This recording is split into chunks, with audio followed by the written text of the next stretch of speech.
In this exercise, we'll write a proportion involving percents, and then we'll solve the proportion.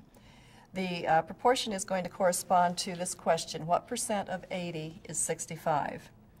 And to begin with, let's make a drawing to visualize what we're dealing with here. We'll put percents over here, and we'll put quantities over here.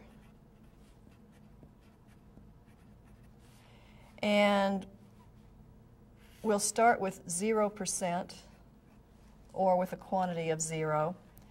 And the percents will go down to 100%. The quantity that we're dealing with here is 80. We want to know what percent of 80 65 is. So the quantities range from 0 to 80. And the number that we're looking at is 65. So we could place 65 in the drawing right about here.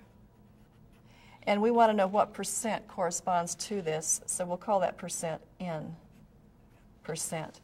And now that we have the drawing, we can almost see the proportion just popping off the page at us. We would write N is to 100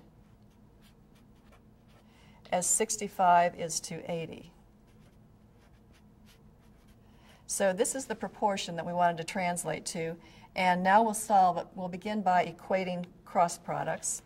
We would say that N times 80 is equal to 100 times 65. This cross product equals this cross product. We now divide by 80 on both sides to get N alone on the left-hand side.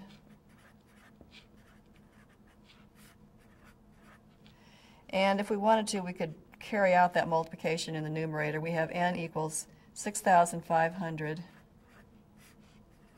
over 80.